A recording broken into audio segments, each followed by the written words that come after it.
जोहार दोस्तों, नमस्कार। Welcome to Birsa Munda classes. I hope you all are fit and fine. तो दोस्तों, आज का जो सेशन है बहुत ही ज़बरदस्त होने वाला है दोस्तों, क्योंकि आज का जो सेशन है विज्ञान सब्जेक्ट को लेकर आए हैं दोस्तों।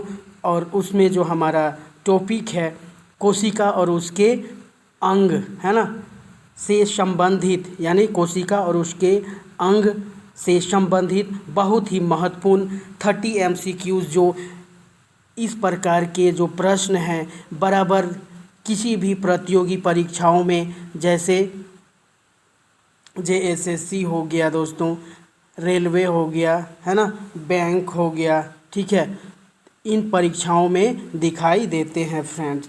तो बहुत ही इम्पोर्टेंट MCQs को लेकर आज बिरसा मुंडा क्लासेस में दोस्तों आज आया हुआ हूँ। तो शुरुआत करते हैं एक बहुत ही महत्वपूर्ण और ज़बरदस्त क्वेश्चन के साथ। आज का जो पहला क्वेश्चन, आइए देखते हैं। आज का पहला क्वेश्चन, कोशिका को जीवन की मूलभूत इकाई किसने कहा था, है ना। ऑप्शन ए हमारे स्क्रीन पर, ऑप्शन ए जो है स्लाइडन और Schwann, option B Robert Hooke, option C Virchow, option D Charles Darwin. तो दोस्तों, कोशिका को जीवन की मूलभूत यानी मूल इकाई किसने कहा था, तो आपको बताना है दोस्तों कि इसका करेक्ट ऑप्शन क्या होगा। तो आइए देखते हैं। कोशिका को जीवन की मूलभूत या मूल इकाई यानी बेसिक यूनिट ऑफ लाइफ कहा था, किसने कहा था? मैथियस स्लाइडेन और थियोडोर श्वान ने कहा था दोस्तों। तो यहाँ पर करेक्ट ऑप्शन जो हो जाएगा हमारा ऑप्शन नंबर ए, है ना, यानी स्लाइडेन और श्वान ने कहा था। तो इसमें कहा गया था कि, ठीक है, उसके बाद देखते हैं रॉबर्ट हुक की बात किया जाए तो इसने कोशिका या सेल की क्या की थी, खोज की थी दोस्तों, है ना। 1665 ईस्वी में इन्होंने ही सबसे पहले कोशिका की खोज की थी दोस्तों, ठीक है। चलिए, अगर बात किया जाए विर्चो महाशय की, तो विर्चो ने कहा था कि सभी कोशिकाएं पहले से मौजूद कोशिकाओं से ही बनती है ना। और चार्ल्स डार्विन की बात यदि किया जाए तो चार्ल्स डार्विन का इस सिद्धांत से कोई लेना देना नहीं है ना। तो आइए देखते हैं इसका जो सही जवाब है ना, करेक्ट ऑप्शन कोशिका को जीवन की मूल इकाई जो है ऑप्शन नंबर ए यानी स्लाइडेन और श्वान ने कहा था। चलिए, और एक इम्पोर्टेंट क्वेश्चन के साथ नेक्स्ट क्वेश्चन की तरफ चलते हैं फ्रेंड्स। तो आइए, बहुत ही ज़बरदस्त क्वेश्चन हमारे स्क्रीन पर आ चुका है दोस्तों, और ये हमसे पूछ रहा है सबसे पहले कोशिका की खोज किसने की थी, है ना। तो ऑप्शन ए जो है Robert Brown, option B Robert Hooke, option C Leeuwenhoek और ऑप्शन डी श्वान। तो आइए देखते हैं क्वेश्चन जो है हमसे पूछ रहा है कि सबसे पहले कोशिका की खोज किसने की थी। तो बताना है दोस्तों, आइए आपको दिखाते हैं। तो सबसे पहले कोशिका यानी सेल की खोज रॉबर्ट हुक ने किया था। उन्होंने 1665 ईस्वी को पतली कॉर्क की स्लाइस देखकर सेल शब्द का प्रयोग किया था दोस्तों, है ना। तो यहाँ पर जो करेक्ट ऑप्शन हमारा क्या होगा दोस्तों, रॉबर्ट हुक, है ना। ऑप्शन नंबर बी जो है हमारा करेक्ट ऑप्शन। यदि अदर ऑप्शंस की बात किया जाए, रॉबर्ट ब्राउन जो हैं इन्होंने 1831 ईस्वी में क्या किया था, केंद्रक की खोज की थी, न्यूक्लियस की खोज की थी रॉबर्ट ब्राउन ने। बराबर पूछता है दोस्तों, किसी भी एग्जामिनेशन में आपको ये देखने को ज़रूर मिलेगा। उसके बाद लोएन हुक की बात किया जाए तो लोएन हुक ने जीवित कोशिका की खोज की थी, है ना। चलिए, तो यहाँ पर करेक्ट ऑप्शन जो हो जाएगा सबसे पहले कोशिका की जो खोज की थी रॉबर्ट हुक महाशय ने 1665 ईस्वी को किया था, है ना। 1665 ईस्वी को रॉबर्ट हुक ने किया था। चलिए इसी के साथ चलते हैं नेक्स्ट एक दमदार और इम्पोर्टेंट क्वेश्चन की तरफ दोस्तों, जो कि हमारे स्क्रीन पर आ चुका है और ये हमसे पूछ रहा है जीवित कोशिका को सर्वप्रथम किसने देखा था। आइए बहुत ही ज़बरदस्त क्वेश्चन के साथ हमारे स्क्रीन पर जीवित कोशिका को सर्वप्रथम किसने देखा था। ऑप्शन ए जो है हमारे स्क्रीन पर Robert Hooke, option B Robert Brown, option C Leeuwenhoek, option D Schleiden. तो आपको बताना है फ्रेंड्स कि इन चारों ऑप्शंस में जो करेक्ट उत्तर क्या हो जाएगा। तो आइए देखते हैं इसका जो करेक्ट आंसर कौन सा होगा दोस्तों। तो एंटोनी वॉन लेeuwenhoek ने 1674 कब 1674 में दोस्तों किसने लेeuwenhoek ने यो तो जीवित कोशिका को सर्वप्रथम जो है माइक्रोस्कोप का उपयोग करके जीवित कोशिकाओं यानी लिविंग सेल्स का सबसे पहले किसने देखा, एंटोनी वॉन लेeuwenhoek ने, यानी ऑप्शन सी इज़ करेक्ट। उन्होंने पानी की बूंदों, रक्त और दांत की पट्टी में छोटे जीवों को देखा और उन्हें एनिमल क्यूल्स कहा, है ना, एनिमल क्यूल्स कहा। तो करेक्ट ऑप्शन जो है ऑप्शन सी हमारा हो जाएगा लेeuwenhoek, है ना, लेeuwenhoek। तो क्वेश्चन नंबर 3 का जो करेक्ट ऑप्शन हमारा हो जाएगा ऑप्शन सी यानी लेeuwenhoek। चलिए एक और जानदार और शानदार क्वेश्चन के साथ आगे बढ़ते हुए आइए देखते हैं हमारे स्क्रीन पर आ चुका है नेक्स्ट क्वेश्चन, क्वेश्चन नंबर 4 दोस्तों। तो क्वेश्चन नंबर 4 जो है हमारे स्क्रीन पर, कोशिका के केंद्रक यानी न्यूक्लियस की खोज किसने की थी। ठीक है, तो कोशिका के केंद्रक यानी न्यूक्लियस की खोज किसने की थी। ऑप्शन जो है हमारे स्क्रीन पर रॉबर्ट ब्राउन ने, रॉबर्ट हुक ने, श्वान ने, विर्चो ने। तो इन चारों महाशयों में से एक महाशय को आपको बताना है दोस्तों कि कोशिका के केंद्रक यानी न्यूक्लियस की जो खोज की थी किसने की थी। तो आइए देखते हैं। तो 1831 में, है ना, 1831 में रॉबर्ट ब्राउन ने सबसे पहले कोशिका के केंद्रक यानी न्यूक्लियस की खोज की थी दोस्तों। किसने, रॉबर्ट ब्राउन, यानी ऑप्शन ए इज़ करेक्ट। कोशिका के केंद्रक यानी न्यूक्लियस की जो खोज की थी रॉबर्ट ब्राउन ने की थी दोस्तों।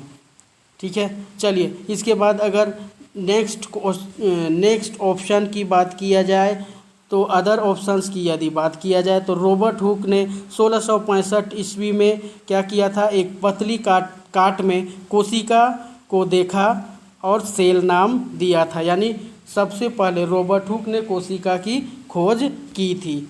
यदि विर्चो की बात किया जाए, विर्चो 1855 में ओमनिस सेलुला ई सेलुला, ठीक है, ओमनिस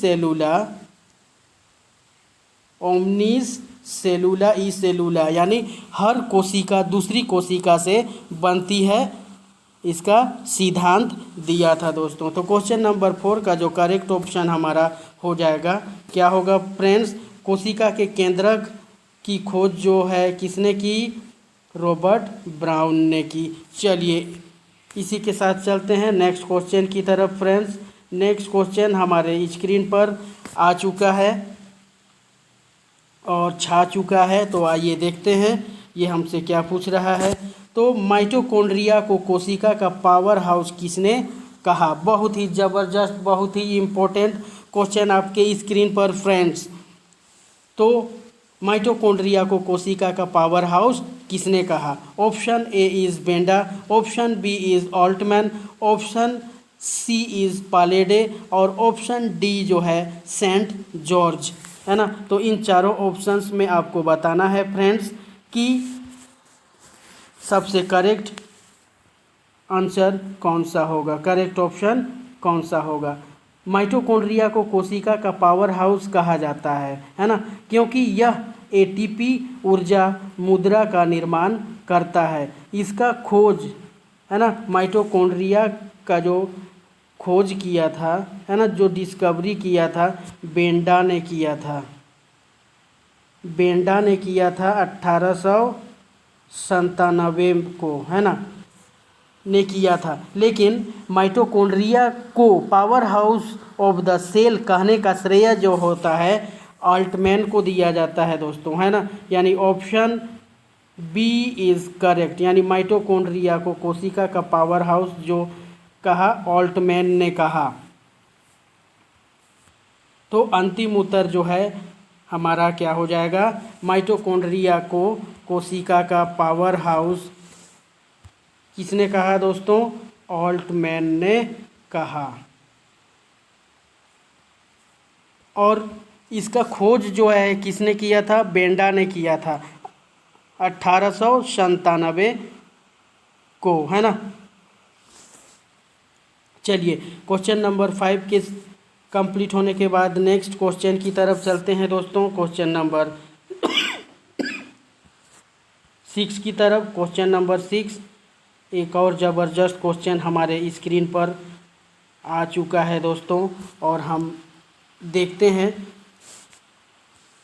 क्वेश्चन नंबर 6। एटीपी ऊर्जा मुद्रा का निर्माण कहाँ होता है ना। एटीपी ऊर्जा मुद्रा का निर्माण कहाँ होता है। ऑप्शन जो है हमारे स्क्रीन पर, option A is chloroplast, option B is mitochondria, option C is Golgi body, option D is lysosome. तो दोस्तों आप लोगों को बताना है कि इन चारों ऑप्शंस में जो है एटीपी यानी ऊर्जा मुद्रा का निर्माण कहाँ पर होता है। तो आइए देखते हैं दोस्तों। माइटोकॉन्ड्रिया को कोशिका का शक्ति गृह यानी power house of the cell कहा जाता है।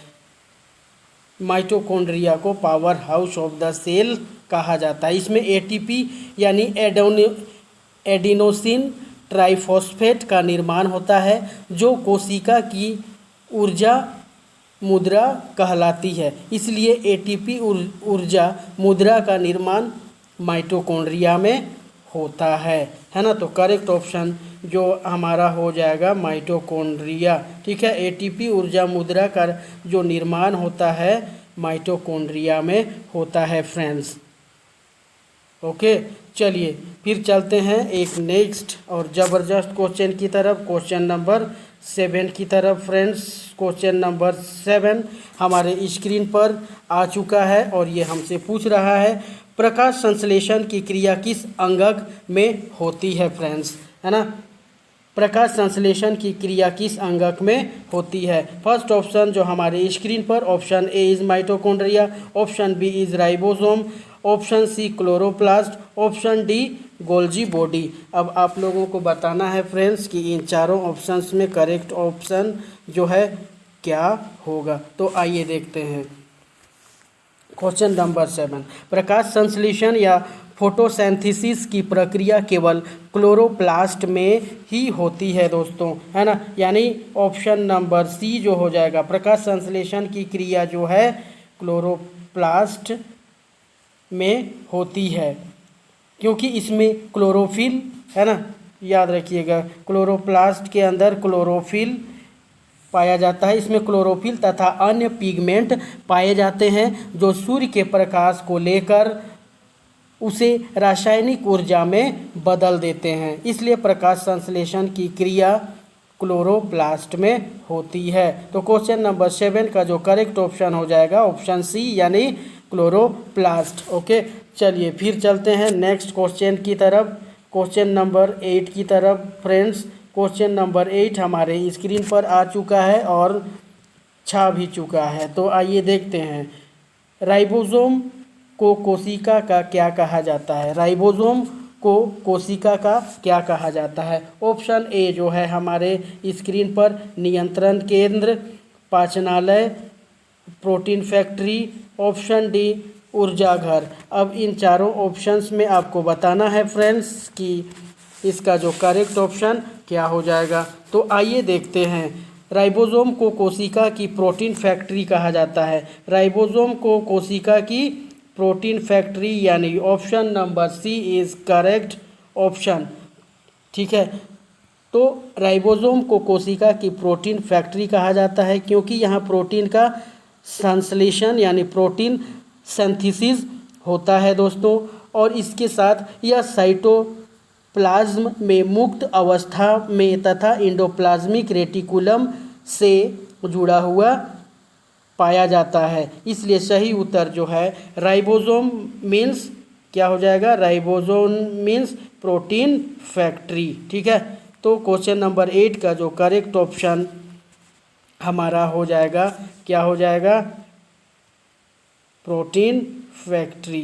चलिए इसी के साथ चलते हैं नेक्स्ट क्वेश्चन की तरफ। क्वेश्चन नंबर 9 जो हमारे स्क्रीन पर आ गया है दोस्तों, तो आइए देखते हैं इसका क्वेश्चन हमसे क्या पूछ रहा है। क्वेश्चन नंबर 9, कोशिका का पाचनालय या सुसाइडल बेग किसे कहते हैं, है ना। कोशिका का पाचनालय या सुसाइडल बेग किसे कहा जाता है दोस्तों, तो आपको बताना है। ऑप्शन ए जो है हमारे पास Golgi body, option B mitochondria, option C ribosome, option D lysosome. अब इन चारों ऑप्शंस में आपको बताना है फ्रेंड्स कि सही ऑप्शन कौन सा होगा। क्वेश्चन नंबर 9, तो लाइसोसोम को कोशिका का पाचनालय यानी डाइजेस्टिव बेग और सुसाइडल बेग यानी आत्मघाती थैली भी कहा जाता है। इसमें क्या होता है, शक्तिशाली हाइड्रोलिटिक एंजाइम होते हैं जो अपशिष्ट पदार्थों एवं मृत अंगकों को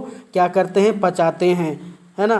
तो इसका जो है सुसाइडल बेग जो है किसमें होता है दोस्तों, लाइसोसोम, यानी option number D is correct. यानी कोशिका का जो पाचनालय या सुसाइडल बेग होता है वो लाइसोसोम को कहा जाता है। ओके, तो जब कोशिका को नष्ट होना होता है तब यही एंजाइम कोशिका को क्या कर देते हैं, तोड़ देते हैं। कौन, हाइड्रोलिटिक एंजाइम जो है वो कोशिका को तोड़ देते हैं। इसलिए क्वेश्चन नंबर 9 का जो करेक्ट ऑप्शन नंबर डी यानी लाइसोसोम इज करेक्ट। चलिए इसी के साथ चलते हैं नेक्स्ट क्वेश्चन की तरफ फ्रेंड्स। क्वेश्चन नंबर 10 हमारे स्क्रीन पर आ चुका है दोस्तों, और ये हमसे पूछ रहा है प्लाज्मा झिल्ली का निर्माण मुख्यतः किससे होता है। क्वेश्चन नंबर 10 बहुत ही ज़बरदस्त क्वेश्चन आ चुका है आपके स्क्रीन पर फ्रेंड्स। प्लाज्मा झिल्ली का निर्माण मुख्यतः किससे होता है। ऑप्शन ए हमारे स्क्रीन पर लिपिड और protein, option B carbohydrate, option C cellulose, option D RNA. अब इन चारों ऑप्शंस में आपको बताना है फ्रेंड्स कि इसमें से करेक्ट ऑप्शन कौन सा होगा।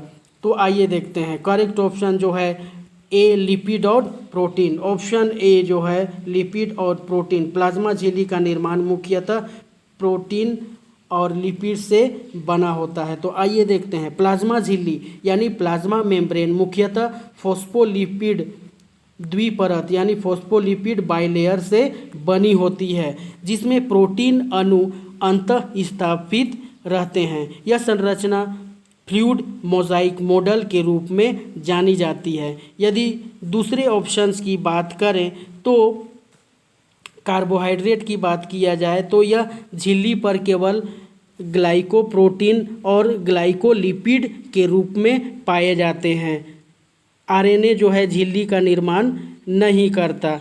फिर सेलुलोज की यदि बात किया जाए केवल पादप कोशिका की कोशिका भित्ति यानी सेल वॉल का प्रमुख घटक है। तो यहाँ पर करेक्ट ऑप्शन जो हो जाएगा क्या होगा फ्रेंड्स, यहाँ पर जो करेक्ट ऑप्शन हमारा प्लाज्मा झिल्ली का निर्माण जो है लिपिड और प्रोटीन के द्वारा होता है। ये फॉस्फोलिपिड बाइलेयर यानी द्विपरत से बना होता है। ओके, चलिए नेक्स्ट चलते हैं। क्वेश्चन नंबर 10 का जो option number A lipid and protein. चलिए उसके बाद चलते हैं नेक्स्ट क्वेश्चन की तरफ। बहुत ही ज़बरदस्त क्वेश्चन आपके स्क्रीन पर आ चुका है फ्रेंड्स। आइए देखते हैं। डीएनए का भंडार कोशिका के किस भाग में होता है। डीएनए का जो भंडार होता है कोशिका के किस भाग में होता है friends? Option A ribosome, option B nucleus या केंद्रक, option C mitochondria, option D cytoplasm. तो आप लोगों को बताना है फ्रेंड्स कि इसका जो करेक्ट ऑप्शन कौन सा होगा। आइए देखते हैं क्वेश्चन नंबर 11। तो सही उत्तर केंद्रक है ना, सही उत्तर जो है हमारा केंद्रक हो जाएगा। कैसे हो जाएगा आइए देखते हैं। तो डीएनए का भंडार कोशिका के केंद्रक में होता है। तो अधिकांश डीएनए कोशिका के केंद्रक में भंडारित रहता है ना, केंद्रक में भंडारित रहता है। कुछ मात्रा माइटोकॉन्ड्रिया और पादपों में क्लोरोप्लास्ट के रूप में भी पाया जाता है, पर मुख्य भंडार केंद्रक में ही होता है। तो यहाँ पर क्वेश्चन नंबर 11 का करेक्ट आंसर ऑप्शन बी यानी केंद्रक। ओके, चलिए क्वेश्चन नंबर डी का ऑप्शन नंबर बी न्यूक्लियस या केंद्रक करेक्ट ऑप्शन। चलिए इसी के साथ चलते हैं क्वेश्चन नंबर 11 की तरफ और 12 की तरफ, सॉरी क्वेश्चन नंबर 12 हमारे स्क्रीन पर आ चुका है फ्रेंड्स और ये हमसे पूछ रहा है। आइए देखते हैं क्वेश्चन नंबर 12। आरएनए का जो संश्लेषण होता है वो कहाँ होता है? आरएनए का संश्लेषण कहाँ होता है फ्रेंड्स? ऑप्शन हमारे स्क्रीन पर, option A is nucleolus, option B is Golgi body, option C is lysosome, option D is chloroplast. तो दोस्तों आप लोगों को बताना है कि इन चारों ऑप्शंस में करेक्ट ऑप्शन क्या हो जाएगा। तो आइए देखते हैं क्वेश्चन नंबर 12 का, है ना। तो आरएनए का संश्लेषण या सिंथेसिस जो होता है मुख्य रूप से न्यूक्लियोलस में होता है दोस्तों, है ना। तो आरएनए का जो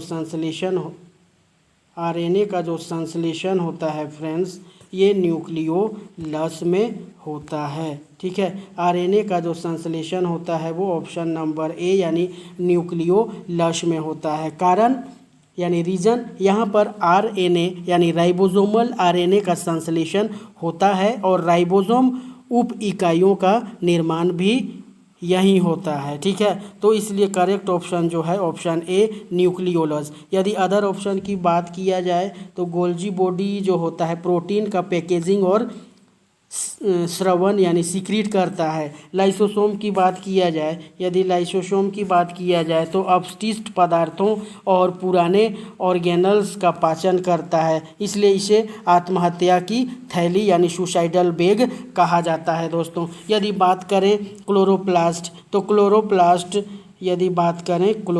तो प्रकाश संश्लेषण यानी फोटोसिंथेसिस करता है, आरएनए का संश्लेषण नहीं। तो करेक्ट आंसर जो हो जाएगा यहाँ पर हमारा ऑप्शन नंबर ए यानी न्यूक्लियोलस फ्रेंड्स। क्वेश्चन नंबर 12 का जो करेक्ट ऑप्शन नंबर ए यानी न्यूक्लियोलस, ठीक है। चलिए चलते हैं इसी के साथ नेक्स्ट क्वेश्चन की तरफ फ्रेंड्स, क्वेश्चन नंबर 13 की तरफ। क्वेश्चन नंबर 13 हमारे स्क्रीन पर आ चुका है फ्रेंड्स। क्वेश्चन नंबर 13, पादप कोशिका में कोशिका भित्ति यानी सेल वॉल किसकी बनी होती है फ्रेंड्स? पादप कोशिका में कोशिका भित्ति यानी सेल वॉल किसकी बनी होती है? ऑप्शन हमारे स्क्रीन पर, option A is lipid, option B is protein, option C is cellulose, option D is RNA. तो इन चारों ऑप्शंस में आपको बताना है फ्रेंड्स कि करेक्ट ऑप्शन कौन सा होगा। तो आइए देखते हैं। पादप कोशिका यानी प्लांट सेल की कोशिका भित्ति मुख्य रूप से सेलुलोज से बनी होती है फ्रेंड्स, है ना। तो यहाँ पर पादप कोशिका में कोशिका भित्ति जो होती है मुख्य रूप से सेलुलोज से बनी होती है दोस्तों, यानी option C is correct. Okay, चलिए अगर अदर ऑप्शन की बात करें तो लिपिड जो होता है, लिपिड कोशिका झिल्ली यानी सेल मेम्ब्रेन का मुख्य घटक है। प्रोटीन की यदि बात करें तो कोशिका में एंजाइम और संरचनात्मक कार्य करते हैं। आरएनए की बात किया जाए तो आनुवांशिक सूचना के स्थानांतरण और प्रोटीन संश्लेषण में कार्य करता है। तो यहाँ पर करेक्ट ऑप्शन हमारा जो हो जाएगा सेल्यूलोज, यानी पौधों की कोशिका भित्ति का प्रमुख घटक है और जो उसे कठोरता और आकार प्रदान करता है। कौन? सेल्यूलोज। तो करेक्ट ऑप्शन क्वेश्चन नंबर 13 का जो करेक्ट ऑप्शन हमारा क्या हो जाएगा फ्रेंड्स?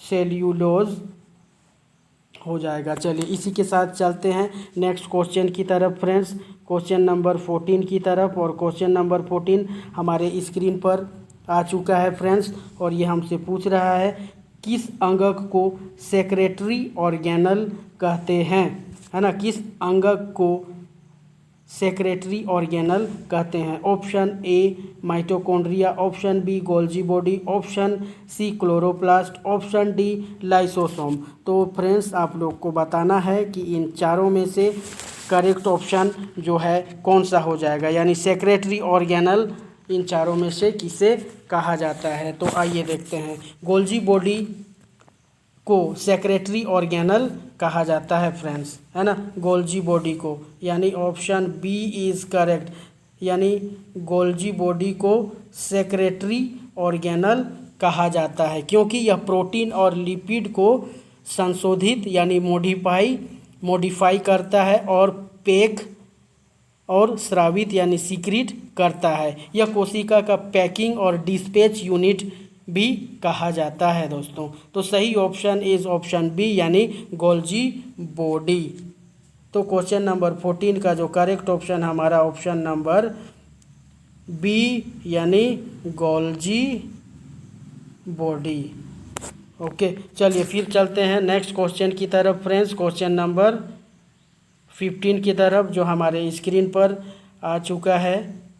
और देखते हैं ये हमसे क्या पूछ रहा है। कोशिका का तरल भाग कहलाता है, कोशिका का जो तरल भाग क्या कहलाता है? ऑप्शन ए हमारे स्क्रीन पर केंद्रक, option B cytoplasm, option C is mitochondria, option D is ribosome. अब आपको इन चारों ऑप्शंस में से करेक्ट ऑप्शन चूज करना है फ्रेंड्स, तो बताइए। तो आइए देखते हैं। कोशिका का तरल भाग साइटोप्लाज्म कहलाता है फ्रेंड्स। ओके, तो कोशिका का तरल भाग जो है वो साइटोप्लाज्म कहलाता है, ठीक है? साइटोप्लाज्म कहलाता है। साइटोप्लाज्म में सभी अंगक या ऑर्गेनल और विभिन्न रासायनिक पदार्थ निलंबित रहते हैं। यह कोशिका झिल्ली और नाभिक यानी न्यूक्लियस के बीच पाया जाता है। तो फ्रेंड्स क्वेश्चन नंबर 15 का करेक्ट ऑप्शन बी, यानी साइटोप्लाज्म। ओके, चलिए इसी के साथ चलते हैं नेक्स्ट क्वेश्चन की तरफ, क्वेश्चन नंबर 16 की तरफ जो हमारे स्क्रीन पर आ चुका है फ्रेंड्स। और ये हमसे पूछ रहा है कौन सा अंगक कोशिका का कंकाल कहलाता है? कौन सा अंगक है जो कोशिका का कंकाल के रूप में जाना जाता है? First option is endoplasmic reticulum, B option is ribosome, C option is cytoskeleton, D option is nucleolus. इन चारों ऑप्शंस में करेक्ट ऑप्शन आपको बताना है फ्रेंड्स। तो आइए देखते हैं। कोशिका का कंकाल यानी स्केलेटन कहलाता है साइटोस्केलेटन, है ना? कोशिका का कंकाल जो कहा जाता है साइटोस्केलेटन को कहा जाता है फ्रेंड्स, है ना? साइटोस्केलेटन जो है सूक्ष्म नलिकाओं यानी माइक्रोट्यूबुल्स और सूक्ष्म तंतु यानी माइक्रोफिलामेंट्स और इंटरमीडिएट फिलामेंट्स से बना होता है। यह कोशिका को आकार, सहारा और मजबूती देता है। अंगकों की स्थिति बनाए रखने के लिए, यानी कोशिका की जो अंगक हैं उनकी स्थिति को बनाए रखने के लिए कोशिका की गति में भी मदद करता है फ्रेंड्स। तो क्वेश्चन नंबर 16 का जो करेक्ट ऑप्शन नंबर सी, यानी साइटोस्केलेटन। चलिए इसी के साथ चलते हैं नेक्स्ट क्वेश्चन की तरफ फ्रेंड्स। नेक्स्ट क्वेश्चन जो हमारे स्क्रीन पर आ चुका है और ये हमसे पूछ रहा है कि इंडोप्लाज्मिक रेटिकुलम यानी ER कितने प्रकार का होता है? Option A1, option B2, option C3, option D4। तो बताना है फ्रेंड्स आपको कि इंडोप्लाज्मिक रेटिकुलम जो है ये कितने प्रकार का होता है। तो आइए देखते हैं इसका करेक्ट ऑप्शन क्या हो जाएगा फ्रेंड्स। तो इंडोप्लाज्मिक रेटिकुलम मुख्य रूप से दो प्रकार का होता है फ्रेंड्स, है ना। तो इंडोप्लाज्मिक रेटिकुलम जो है ये दो प्रकार का होता है, यानी option number B is option question number 17 का ऑप्शन बी इज़ करेक्ट। तो पहला जो होता है रफ इंडोप्लाज्मिक रेटिकुलम, RER, है ना, रफ इंडोप्लाज्मिक रेटिकुलम। और दूसरा जो हो जाएगा, पहला RER और दूसरा SER, है ना, SER यानी स्मूथ इंडोप्लाज्मिक रेटिकुलम दोस्तों, है ना।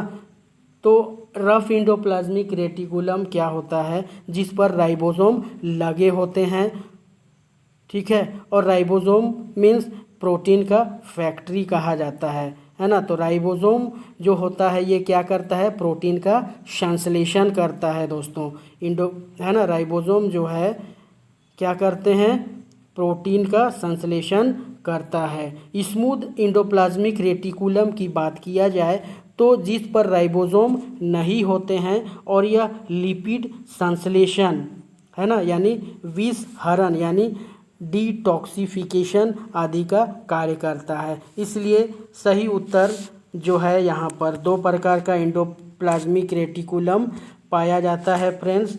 पहला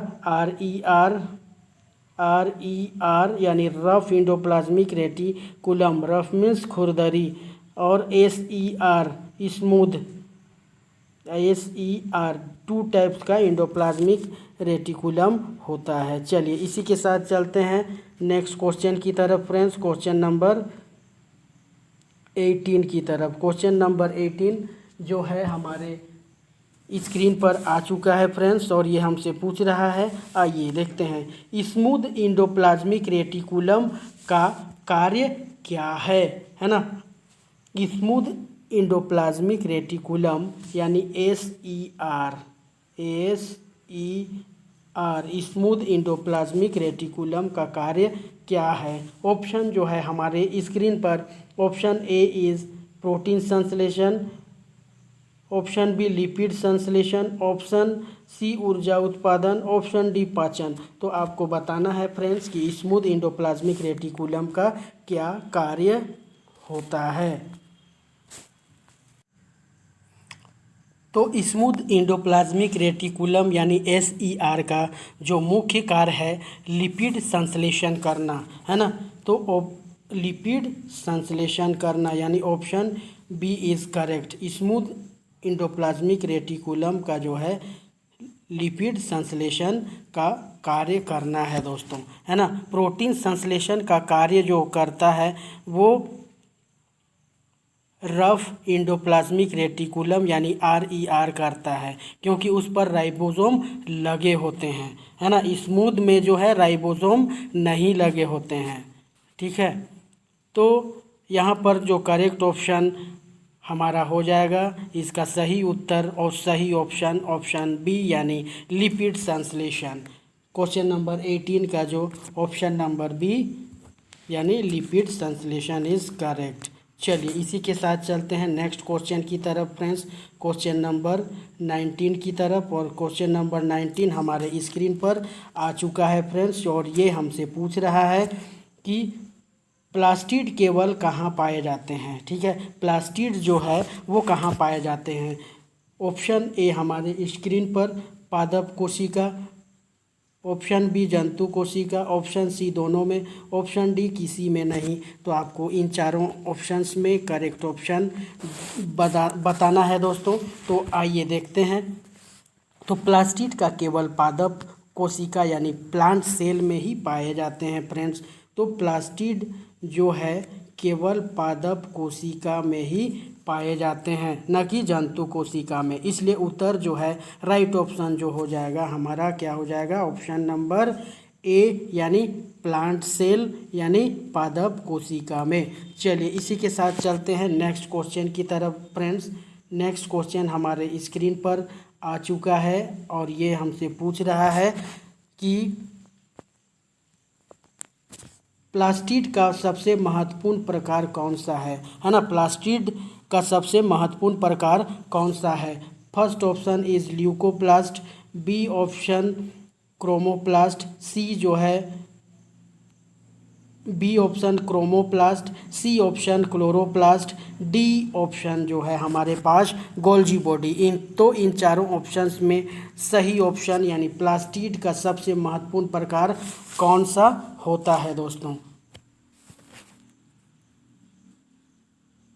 तो आइए देखते हैं। क्लोरोप्लास्ट सबसे महत्वपूर्ण प्लास्टिड है क्योंकि इसमें क्लोरोफिल पाया जाता है फ्रेंड्स, और यह प्रकाश संश्लेषण यानी फोटोसिंथेसिस की प्रक्रिया करता है। इसके द्वारा पौधे अपना भोजन तैयार करते हैं जिसे संपूर्ण जीव जगत की ऊर्जा आवश्यकताओं की पूर्ति होती है।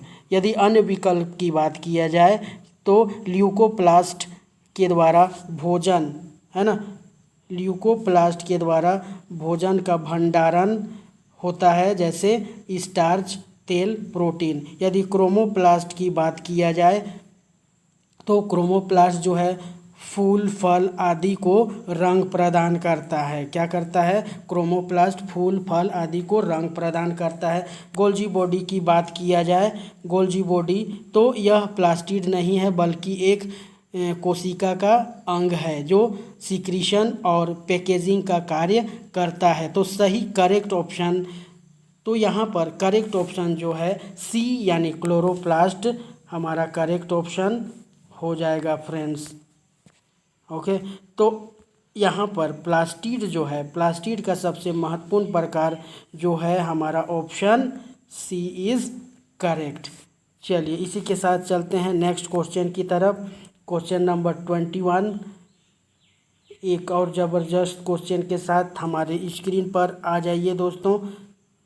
तो ये पूछ रहा है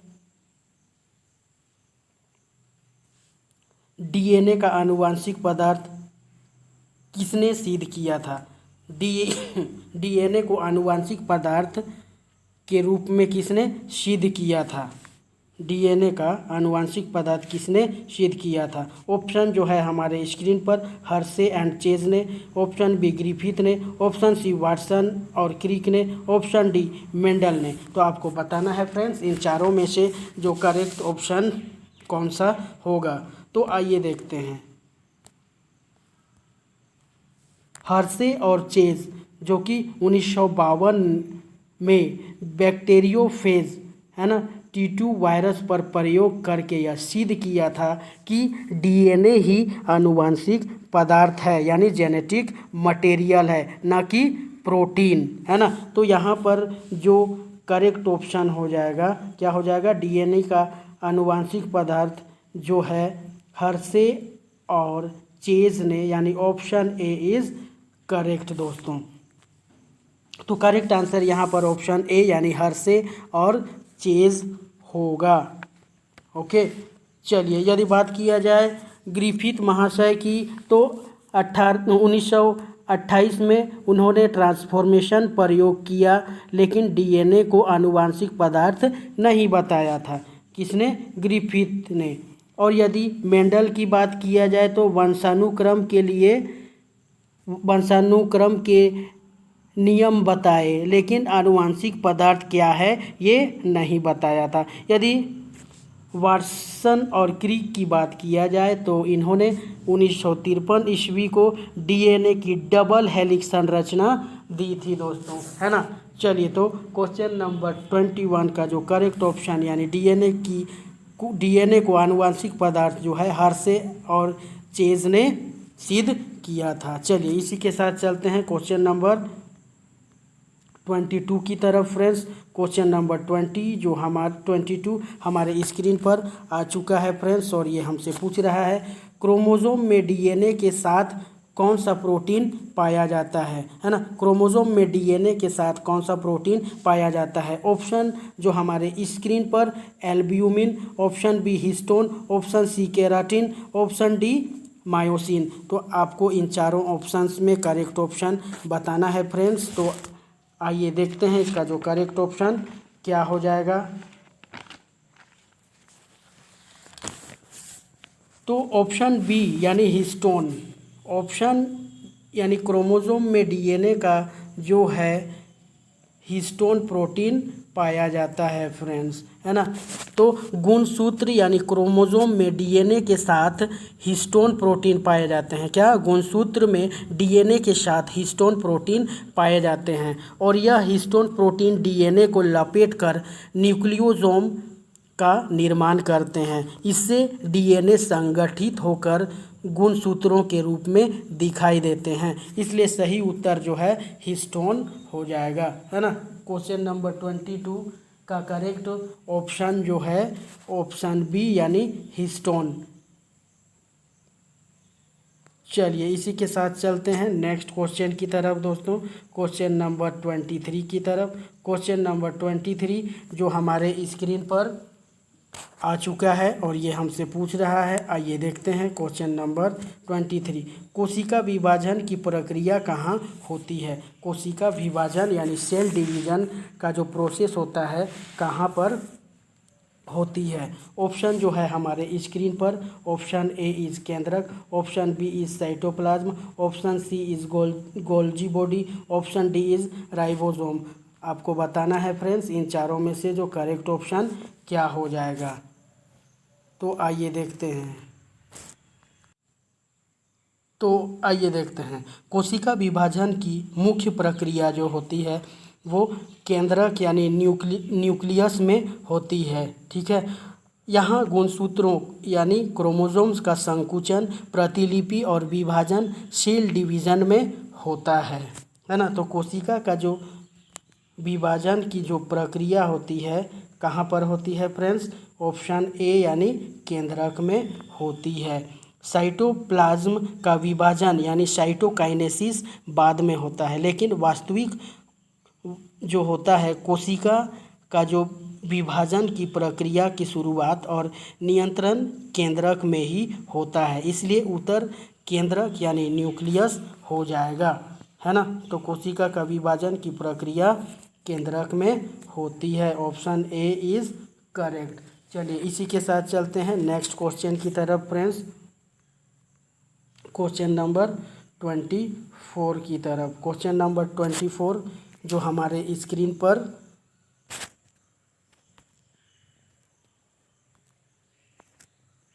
आ चुका है फ्रेंड्स। तो आइए देखते हैं ये हमसे क्या पूछ रहा है। तो कोशिका चक्र का सबसे लंबा चरण कौन सा है ना। कोशिका चक्र का सबसे लंबा चरण कौन सा है? Option A is prophase, option B is interphase, option C is anaphase, option C जो है टेलोफेज। तो आपको बताना है फ्रेंड्स इन चारों ऑप्शंस में जो करेक्ट ऑप्शन कौन सा हो जाएगा। तो आइए देखते हैं। तो कोशिका चक्र में सबसे लंबा चरण इंटरफेज होता है दोस्तों, है ना। तो कोशिका चक्र का सबसे लंबा चरण जो होता है ये ऑप्शन बी यानी इंटरफेज होता है। इसमें कोशिका बढ़ती है, डीएनए की प्रकृति बनती है और कोशिका विभाजन की तैयारी होती है, जबकि प्रोफेज, मेटाफेज, एनाफेज और टेलोफेज बहुत कम समय तक चलते हैं। इसलिए सबसे लंबा चरण जो है वो इंटरफेज यानी ऑप्शन बी इज़ करेक्ट। चलिए इसी के साथ चलते हैं नेक्स्ट क्वेश्चन की तरफ दोस्तों, क्वेश्चन नंबर 25 की तरफ जो हमारे स्क्रीन पर आ चुका है। तो आइए देखते हैं ये हमसे क्या पूछ रहा है। तो क्वेश्चन नंबर 25 यानी साइटोकाइनेसिस किसके विभाजन को कहते हैं? साइटोकाइनेसिस जो है किसके विभाजन को कहते हैं? ऑप्शन ए जो है डीएनए, ऑप्शन बी केंद्रक, option C cytoplasm, option D chromosome. अब इन चारों ऑप्शंस में आपको बताना है फ्रेंड्स कि करेक्ट ऑप्शन कौन सा होगा। तो आइए देखते हैं।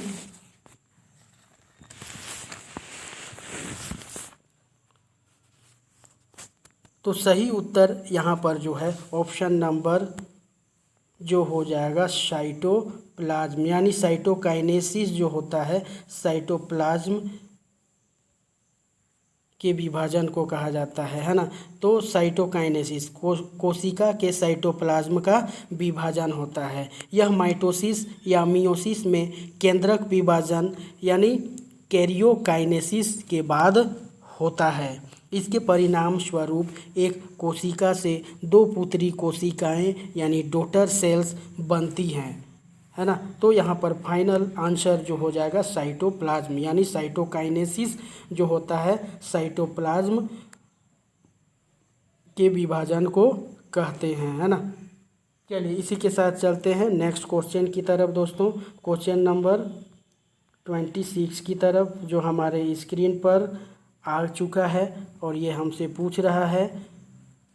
क्वेश्चन नंबर 26, कोशिका का आकार किससे नियंत्रित होता है ना। कोशिका का जो आकार होता है दोस्तों, ये किससे नियंत्रित होता है। Option A is ribosome, option B is cytoskeleton, option C is केंद्रक, ऑप्शन डी इज माइटोकॉन्ड्रिया। तो आपको बताना है फ्रेंड्स इन चारों में से जो करेक्ट ऑप्शन क्या हो जाएगा। तो आइए देखते हैं इसका जो करेक्ट ऑप्शन क्या होगा। सही उत्तर ऑप्शन बी यानी साइटोस्केलेटन, है ना। यहाँ पर करेक्ट ऑप्शन जो हो जाएगा, कोशिका का आकार जो है साइटोस्केलेटन के द्वारा नियंत्रित होता है। तो साइटोस्केलेटन प्रोटीन तंतु यानी प्रोटीन फिलामेंट्स का जाल होता है फ्रेंड्स। यह कोशिका का आकार, शेप और सहारा सपोर्ट प्रदान करता है। इसके मुख्य भाग जो हैं माइक्रोट्यूबुल्स, माइक्रोफिलामेंट्स और इंटरमीडिएट फिलामेंट्स। तो इसका फाइनल आंसर है ना, यानी करेक्ट ऑप्शन जो हो जाएगा ऑप्शन नंबर बी यानी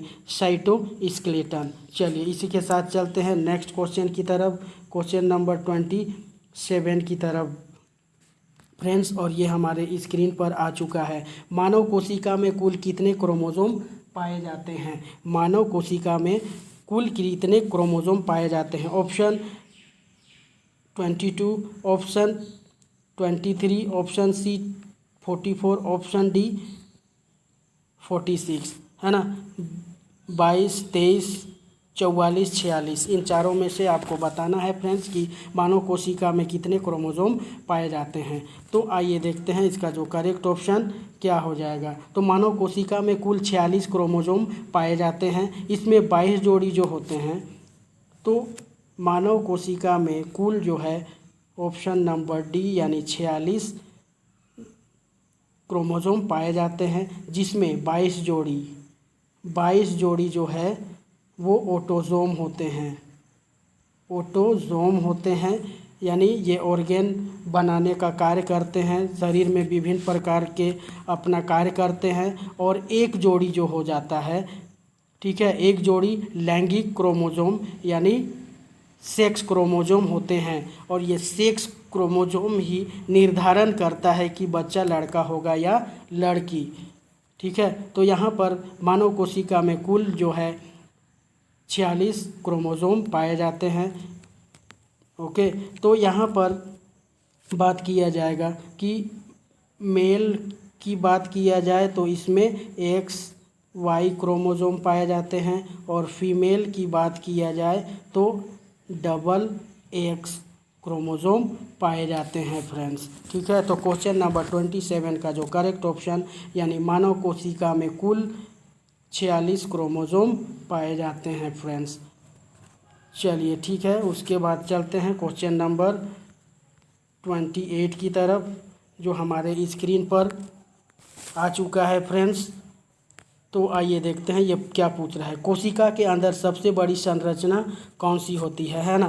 तो कोशिका के अंदर सबसे बड़ी संरचना कौन सी होती है। ऑप्शन ए केंद्रक, option B mitochondria, option C ribosome, option D Golgi body. तो आप लोगों को बताना है फ्रेंड्स कि इन चारों में से करेक्ट ऑप्शन कौन सा हो जाएगा। तो आइए फ्रेंड्स देखते हैं। कोशिका के अंदर सबसे बड़ी संरचना लार्जेस्ट ऑर्गेनल जो होता है वो केंद्रक होता है दोस्तों, है ना। कोशिका के अंदर सबसे बड़ी संरचना जो होती है वो केंद्रक होती है। इसमें डीएनए यानी आनुवंशिक पदार्थ और न्यूक्लियोलस पाए जाते हैं। यह कोशिका की सभी गतिविधियों को नियंत्रित करता है, इसलिए इसे नियंत्रण केंद्र यानी कंट्रोल सेंटर भी कहते हैं। तो क्वेश्चन नंबर 28 का करेक्ट ऑप्शन ए यानी केंद्रक करेक्ट आंसर हो जाएगा। चलिए इसी के साथ चलते हैं क्वेश्चन नंबर 29 की तरफ फ्रेंड्स। क्वेश्चन नंबर 29 जो हमारे स्क्रीन पर आ चुका है friends,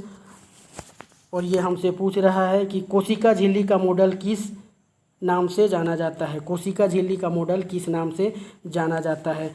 option A is fluid mosaic model, option B double helix model, option C chain model, option D block model. इन चारों ऑप्शंस में आपको बताना है फ्रेंड्स कि सही उत्तर इसमें कौन सा हो जाएगा। तो आइए देखते हैं। कोशिका झिल्ली या सेल मेम्ब्रेन की संरचना को समझाने के लिए शिंगर और निकोल्सन ने 1972 कब 1972 में यह मॉडल यानी फ्लूइड मोजाइक मॉडल है ना, यानी ऑप्शन नंबर ए जो है करेक्ट ऑप्शन हो जाएगा। तो 1972 में यह मॉडल यानी फ्लूइड मोजाइक मॉडल प्रस्तुत किया था। इस मॉडल के अनुसार कोशिका झिल्ली लिपिड द्विपरत यानी लिपिड बाइलेयर की बनी होती हैं। इसमें प्रोटीन अणु मोज़ेक की तरह जुड़े हुए रहते हैं। लिपिड और प्रोटीन अणु तरल यानी फ्लूइड अवस्था में गतिशील रहते हैं। इसलिए करेक्ट ऑप्शन जो हो जाएगा कोशिका झिल्ली का जो मॉडल है वो फ्लूइड मोजाइक मॉडल है दोस्तों। क्वेश्चन नंबर 29 का जो correct option option number A. चलिए नेक्स्ट क्वेश्चन की तरफ चलते हैं दोस्तों। क्वेश्चन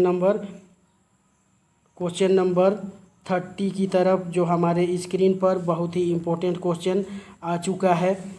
ओमनी सेलुला ई सेलुला यानी प्रत्येक कोशिका पूर्व स्थित कोशिका से उत्पन्न होती है किसने कहा था। Option A is Schwann, option B is Virchow, option C is Darwin, option D is Hooke. तो इन चारों ऑप्शंस में आपको बताना है फ्रेंड्स कि इसका जो करेक्ट ऑप्शन क्या हो जाएगा।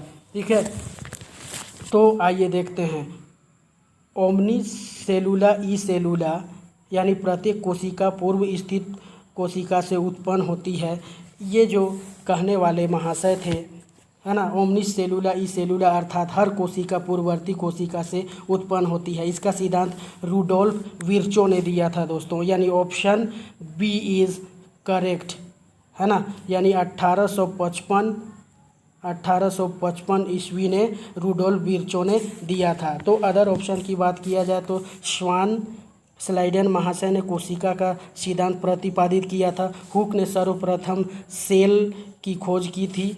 ठीक है, तो यहाँ पर करेक्ट आंसर जो हो जाएगा ऑप्शन बी यानी Rudolf Virchow is correct answer. तो आज का सेशन यहीं तक फ्रेंड्स। यदि सेशन अच्छा लगे तो लाइक शेयर कमेंट्स और सब्सक्राइब ज़रूर से ज़रूर करें दोस्तों। मेरे दोस्तों यारों से रिक्वेस्ट है कि आपके प्यारे YouTube channel Birsa Munda classes को ज़रूर से ज़रूर सब्सक्राइब करें ताकि हमारा मेहनत रंग ला सके तथा हमें और ज़्यादा से ज़्यादा ऊर्जा मिले और हम मोटिवेट हो जाएं ताकि अच्छी से अच्छी सेशन आपके लिए ला सके। ठीक है, फिर मिलते हैं एक नए सेशन के साथ, एक ज़बरदस्त क्लास के साथ। तब तक के लिए अपना और अपने परिवार मम्मी पापा भाई बहन का ख्याल रखें। तब तक के लिए जोहार झारखंड, जय हिंद, जय भारत।